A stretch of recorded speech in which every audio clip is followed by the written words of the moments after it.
നമ്മളിപ്പോൾ താൽക്കാലികമായിട്ട് ഇത്തരം ബുദ്ധിമുട്ടുകൾ അതല്ല നമ്മളെ സംബന്ധിച്ചിടത്തോളം പ്രധാനപ്പെട്ട വിഷയം. ഗവൺമെൻറ്റിൻ്റെ നിർദ്ദേശം അനുസരിച്ച് പ്രവർത്തിച്ചാൽ മാത്രമേ മരണം കുറക്കാൻ പറ്റുള്ളൂ. അല്ലെങ്കിൽ കൂട്ടത്തോടെ ആളുകൾ മരിച്ചു പോകും. മറ്റൊരു സംസ്ഥാനത്തും ഇല്ലാത്തത്ര മരണമാണ് കേരളത്തിൽ സംഭവിക്കുക. എന്തുകൊണ്ടാണ്? കേരളത്തിന് ഒരുപാട് നേട്ടങ്ങളുണ്ടെങ്കിലും ഇത്തരം പകർച്ചവ്യാധികൾ വരുമ്പോൾ നമ്മെ ഭയപ്പെടുത്തുന്ന ചില കാര്യങ്ങൾ കേരളത്തിലുണ്ട്. ചില ചലഞ്ചസ്, ചില വെല്ലുവിളികൾ. അത് ആരും കാണാതിരിക്കരുത്. ഒന്ന്, കേരളം ഏറ്റവും കൂടുതൽ പോപ്പുലേഷൻ ഡെൻസിറ്റിയുള്ള സംസ്ഥാനമാണ്. ജനസാന്ദ്രത ഏറ്റവും കൂടുതൽ കേരളത്തിലാണ്.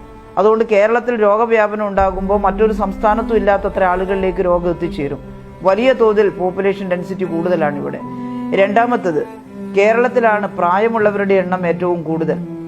എൽഡർലി പോപ്പുലേഷൻ, അതായത് 60 വയസ്സിന് മേൽപ്പെട്ടുള്ളവരുടെ എണ്ണം ഏറ്റവും കൂടുതൽ കേരളത്തിലാണ്. അതൊരു നേട്ടമാണ്, നമ്മുടെ പ്രതീക്ഷിത ആയുസ് വർദ്ധിച്ചതുകൊണ്ടാണ്. പക്ഷെ ഒരു പകർച്ചവ്യാധിയുടെ നാളുകളിൽ ഇത് വളരെ ശ്രദ്ധിക്കേണ്ട വിഷയമാണ്. കേരളത്തിൽ വളരെ ഭയാനകമായിട്ടുള്ള ഒരു കാര്യമാണ് കഴിഞ്ഞ കുറച്ച് ദിവസങ്ങളിലായിട്ട് നടന്നത്. ഗവൺമെന്റിനോടുള്ള പ്രതിഷേധത്തിന്റെ പേരിൽ പ്രതിഷേധമെന്ന് പറഞ്ഞുകൊണ്ട് ആയിരക്കണക്കിന് ആളുകൾ റാലി ചെയ്യുകയാണ്. അവരിൽ പലരും മാസ്ക് ധരിച്ചില്ല എന്ന് വരുത്തി തീർക്കുകയാണ്. പലരുടെയും മാസ്ക് കഴുത്തിലാണ് കണ്ടത്. സംസാരിക്കുമ്പോൾ മാസ്ക് താഴ്ത്തി വെച്ചിട്ട് സംസാരിക്കുകയാണ്. അപ്പോൾ ഇവരുടെ ഇടയിലെല്ലാം രോഗവ്യാപനം ഉണ്ടായാൽ അത് അവരുടെ വീടുകളിലേക്ക് ചെല്ലും.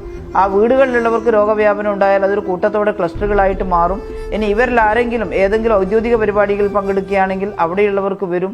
എവിടെ നിന്ന് കിട്ടി, എവിടെ കൊടുത്തു എന്നുള്ളത് മനസ്സിലാക്കാൻ കഴിയാത്തൊരവസ്ഥ വരും. അതുകൊണ്ട് ഇങ്ങനെയുള്ള ഒരു പ്രവർത്തനത്തെ പൊതുജനങ്ങൾ ശക്തമായിട്ട് നിയന്ത്രിക്കണം. ജനങ്ങൾ ഇടപെടണം ഈ കാര്യത്തിൽ. അതാരായാലും, ഏത് രാഷ്ട്രീയ പാർട്ടി ആയാലും, ഏതാളുകളായാലും ഇത്തരത്തിലുള്ള വലിയ ആൾക്കൂട്ടങ്ങൾ അത് ഉണ്ടാക്കേണ്ട സമയമായിട്ടില്ല. കേരളത്തിൽ, ഇന്ത്യയിലും ആയിട്ടില്ല. അതുകൊണ്ട് അത്തരത്തിലുള്ള വലിയ ആൾക്കൂട്ടങ്ങൾ ഒഴിവാക്കണം. എന്നാൽ നമ്മുടെ പ്രവർത്തനങ്ങളൊക്കെ അകലം പാലിച്ചുകൊണ്ടും മാസ്ക് ധരിച്ചുകൊണ്ടും ഒക്കെ നമുക്ക് നടത്തേണ്ടതായിട്ടുണ്ട്. എല്ലാ പ്രതിഷേധങ്ങളും എല്ലാ പ്രവർത്തനങ്ങളും നമുക്ക് മാസ്ക് ധരിച്ചും അകലം പാലിച്ചും നിശ്ചിത എണ്ണം ആളുകളെ പങ്കെടുപ്പിച്ചിട്ടും നടത്താൻ സാധിക്കും. അതൊന്നും നിഷേധിക്കുന്നതല്ല.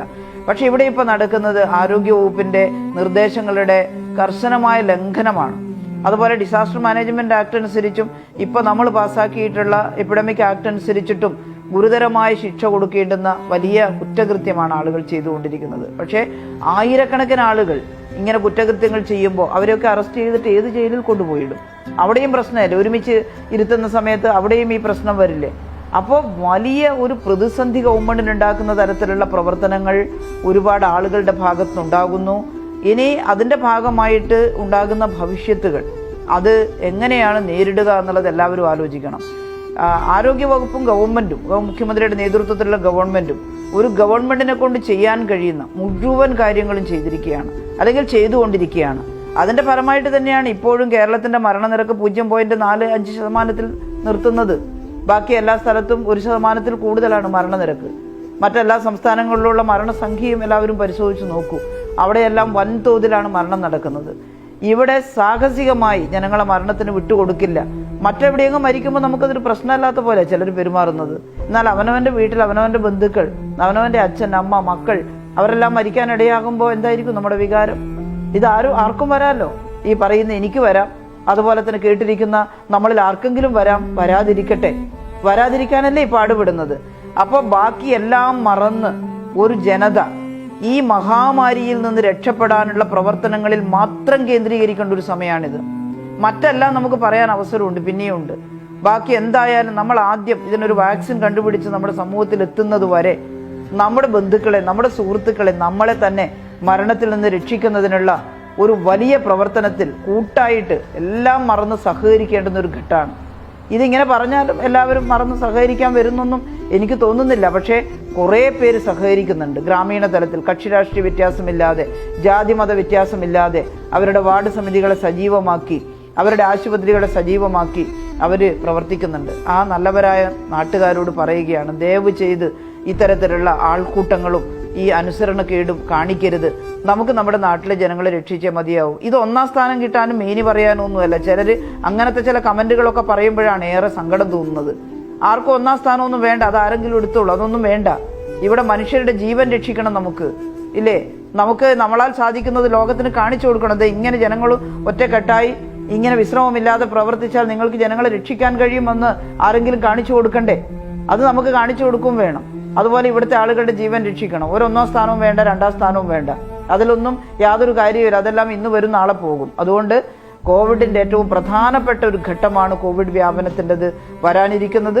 ഈ 20-ാം തീയതിക്ക് ശേഷം ലോക്ക്ഡൗൺ കൂടുതൽ വിപുലമാക്കുന്ന, ലിഫ്റ്റ് ചെയ്യുന്ന സമയത്ത്, എടുത്തു കളയുന്ന സമയത്ത് ജനങ്ങൾ കൂടുതൽ ജാഗ്രത പാലിക്കുക, വളരെ കർശനമായ ആരോഗ്യവകുപ്പിൻ്റെ നിബന്ധനകൾ അനുസരിക്കുക. ഗവൺമെൻറ്റിൻ്റെ മുഖ്യമന്ത്രി എല്ലാ ദിവസവും നിർദ്ദേശം നൽകുന്നുണ്ട്. ആ നിർദ്ദേശങ്ങൾ ജാഗ്രതയോടെ പാലിക്കുക. ഈ ബഹളം ഉണ്ടാക്കിയിട്ട് ഇതെല്ലാം ലംഘിക്കുന്ന ആളുകളോട് ദയവ് ചെയ്ത് എല്ലാവരും ഒന്ന് പറഞ്ഞ് മനസ്സിലാക്കുക. നമുക്ക് നമ്മുടെ നാടിൻ്റെ ജീവൻ രക്ഷിക്കണം. അതുകൊണ്ട് നമ്മുടെ ജനങ്ങളുടെ ജീവന് വേണ്ടി, കോവിഡിൽ നിന്ന് രക്ഷപ്പെടുന്നതിന് വേണ്ടി നമുക്ക് ഒറ്റക്കെട്ടായി പ്രവർത്തിക്കാം. എന്തായാലും ആരോഗ്യവകുപ്പിന് നല്ല ആത്മവിശ്വാസമുണ്ട്. നമ്മൾ CFLTCകളൊക്കെ റെഡിയാക്കിയിട്ടുണ്ട്, ഡോക്ടർമാരെയൊക്കെ വിന്യസിച്ചിട്ടുണ്ട്. നമ്മൾ കിടക്കകളൊന്നും നിറഞ്ഞു കവിഞ്ഞു പോയിട്ടില്ല, ആശുപത്രികളൊന്നും നിറഞ്ഞു കവിഞ്ഞിട്ടില്ല. മരുന്നും നല്ല സാമ്പത്തിക പ്രയാസം ഉണ്ടെങ്കിലും മരുന്നിനൊന്നും ക്ഷാമം വരുത്തിയിട്ടില്ല. അതൊക്കെ നമ്മുടെ CFLTCകളിലൊക്കെ ഇപ്പോഴും ബെഡുണ്ട്. അതിൽ കൂടി വരുന്ന അഡ്മിഷൻ കൂടുന്നതിനനുസരിച്ച് പുതിയ പുതിയ CFLTCകൾ ഉണ്ടാക്കുന്നുണ്ട്. അതൊക്കെ ഡിപ്പാർട്ട്മെൻറ്റൊക്കെ ചെയ്യേണ്ടത് കൃത്യമായിട്ട് ചെയ്യുന്നുണ്ട്. എന്നാൽ ജനങ്ങളുടെ സഹകരണം ഉണ്ടെങ്കിൽ മാത്രമേ ഈ ചെയ്തതിൻ്റെ ഫലം അനുഭവിക്കാൻ സാധിക്കുകയുള്ളൂ. അതുകൊണ്ട് 7 മാസത്തെ കഠിന പ്രയത്നത്തിൻ്റെ ഫലം അതിങ്ങനെ അപകടത്തിലാക്കരുത്, ആളുകളെ മരണത്തിന് വിട്ടുകൊടുക്കരുത് എന്നൊരപേക്ഷ എല്ലാവരോടുമുണ്ട്. എല്ലാവരും അതനുസരിക്കുമെന്ന് പ്രതീക്ഷിക്കുന്നു. കക്ഷി രാഷ്ട്രീയത്തിനും ജാതി മതത്തിനും അതീതമായി എല്ലാവരുടെയും പിന്തുണ അഭ്യർത്ഥിക്കുകയാണ്. ദയവ് ചെയ്ത് സഹകരിക്കണം. നമുക്ക് ജനങ്ങളെ രക്ഷിക്കണം.